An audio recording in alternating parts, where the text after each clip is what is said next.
Hello, ladies and gentlemen. My name is Chris Stollings. You know me here on YouTube as MarauderEX, and as always, I am your host for Operation Recap, where I take some of the stories that we showed off at Operation Rainfall and throw them here at you on YouTube, because who knows, you might have missed them, you might spend more time on YouTube. I don't know. But I do it, it works, you guys enjoy it, I have fun, it's a win-win situation all around. So, we got a couple of stories this week. Just a couple, but they're entertaining stories, and they're interesting stories to me. They're very interesting stories to me. Not quite as much on the entertaining fact, just more factual than entertainment, really. First up, Index Holdings Rehabilitation. For those of you who don't know, Atlas, probably one of the bigger names in JRPGs here in the US, is actually owned by another company. They've been owned by another company for a little while. Index Holdings, which is the company it's a company in Japan that owns Atlas, and they're getting ready to file, or they've already filed for bankruptcy. But it's not the typical type of bankruptcy. When we first reported on it, it was their restructuring. That type of bankruptcy that they were having was, we can sell off stuff to try to stay in business and pay off all of our debts without actually going into actual bankruptcy. But until then, we're going to kind of stop our business as usual, but all of our subsidiaries are going to continue business as usual because it's still kind of making us money, sort of deal. Very long, drawn-out, complicated story. But they're still in the process of it. Right now they are actually auctioning off Atlas. And it's getting kind of intense from the sound of things. There were several major rumored companies that have now no longer rumored that have put in bids, and the bids are getting to be a big amount. The company had listed a debt of 248 million US dollars, 24.5 billion yen. And just in the auction of Atlas, they were looking for $155 million, or 15 billion yen, within the sale, and about 20 companies have stepped forward. One of them being Sega Sammy Holdings, which, you know, if you know Sega, yeah, big deal for that is Sega's actually, they are a third-party publisher. They are one of the distribution forces for Atlas games in Japan, so they actually already have a very strong working relationship. There are some concerns about Sega taking over Atlas. There's concerns about everyone taking over Atlas, really. Everyone's got that little fear. Nintendo also there, because Nintendo has such a strong connection here in the US with Atlas. A lot of Atlas games are now found on Nintendo. The 3DS specifically, handhelds are kind of a big deal here.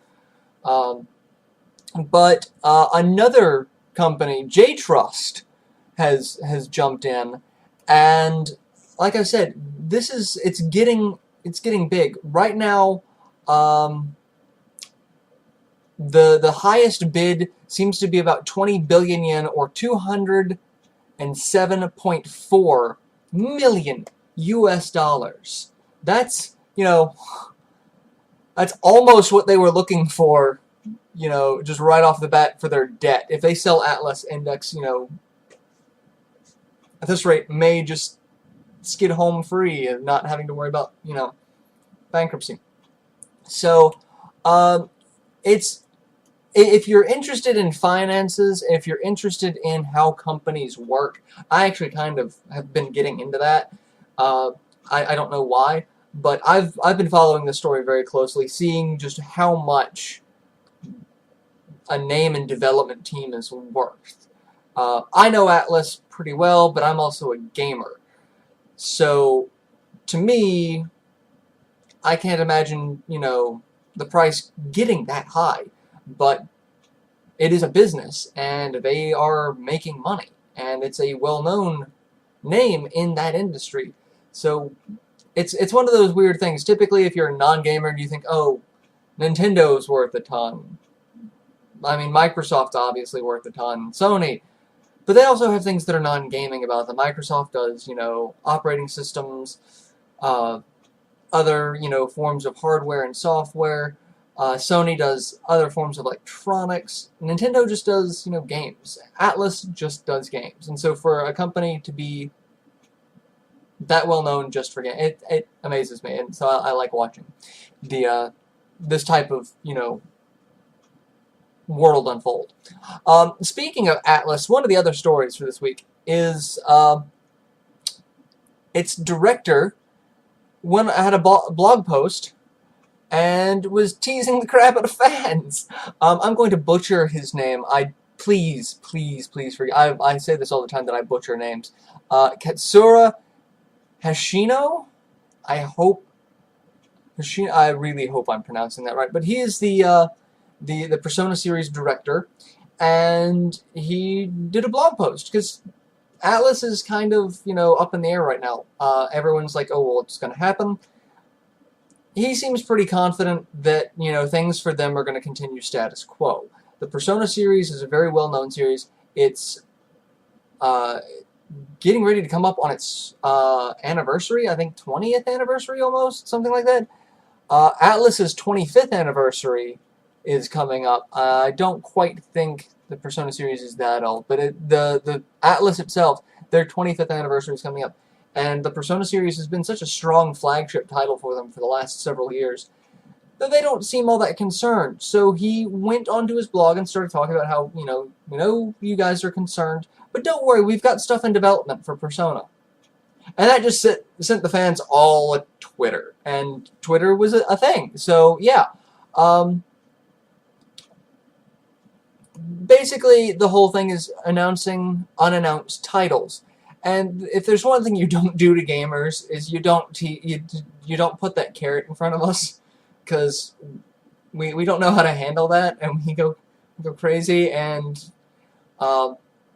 we form horribly crazy rumors and stipulations, and our minds go into this weird place. So I really wish things like that didn't happen, but they do, and I never really got into the Persona series. I've played some of the earlier ones, and they weirded me the hell out. They are fantastic games, though. I will not deny that. They are fantastic, and just watching the series evolve over time has been interesting, because it's a series that you didn't, back then I didn't think it was going to, stay as strong a contender as it has turned out to be. And it's going. And it's not quite the same you can see the roots are still there, the familiarity is still there, but it's grown up alongside. I can say it's one of the few franchises that, it started off rather adult to begin with, rather dark, rather mature, but it has gotten better over time, and it's aged with its core audience. The people that were, the target demographic for PlayStation when it came out, it's grown with them. So I'm very interested to see what the series brings in the future. So lots of stuff about Atlas. Those two big stories all about Atlas. The last story is about Square Enix. And this is one of those that I hate trademarks. Because they don't have, their trademarks are one of those things that you file them just to file them in case you want to do something in the future. But there is a trademark for Rise of Mana, done by Square Enix. And that's got everyone all abuzz as well, thinking that Square Enix is working on a new Mana series game. For those of you who don't know, and you might not, because there hasn't really been a good entry in the last couple of years. The Mana series was Square Enix's side story to the Final Fantasy franchise. Starting with Secret of Mana on the Super Nintendo, which is now available all over the place. Virtual Console, stuff like that. iOS, it's available all over. Secret of Mana was like one of those games that just eye-opened me to this style of game when I was younger. And it spawned several spin-offs, or several sequels, not spin-offs. It is, in fact, a spin-off itself. You had Legend of Mana, Sword of Mana, Dawn of Mana. Dawn of Mana, I believe, was on the PS2. Legend of Mana was on the PS1. Sword of Mana was Game Boy Advance, I think. Most of them did not do well. The PS1 title had an interesting world-building aspect that, while it was fun, people hated it for not being more like Secret of Mana. And that's really the thing. All of the other games were not like Secret of Mana. There was a game like Secret of Mana. It was Seiken Densetsu 3, I think, because Secret of Mana is not really Secret of Mana, it's Seiken Densetsu. And I'm talking about things that you guys already know a lot of. But Secret of Mana, I think, was the second one. Seiken Densetsu 2. And then Seiken Densetsu 3 was a very, very closely related spiritual successor to the second one, where you had the same battle style. It was a party of 3. But this one had multiplayer. Well, the original had multiplayer, but this one had you took more control over your the other character, and they had evolutionary paths. You had a light path and a dark path, and they had tiers to them. So you had a light evolution and a dark evolution, and then they had a light and a dark from that one. So you could have a gray versus pure light or pure dark, and each character had a different class that they brought to the table. And I'm rambling about this, and I can't. But that's the thing. That game was never officially released in the U.S. It has a lot of fan translations, patches, and things like that to make it playable on computer. But it was never officially released, and it's the closest in relation to Secret of Mana. All the other ones weren't quite enough, and the fans just didn't seem to like that, even though some of them were really good games on their own right. I really liked Legend of Mana, personally. Dawn of Mana just seemed a little weird, but it was interesting. And I never played the Game Boy Advance version. But the fact that they are announcing a new trademark says that they have not forgotten about the franchise. Whether or not they do anything with the trademark is the thing. And that's what I'm always leery of trademarks, because you can file it and do nothing with it.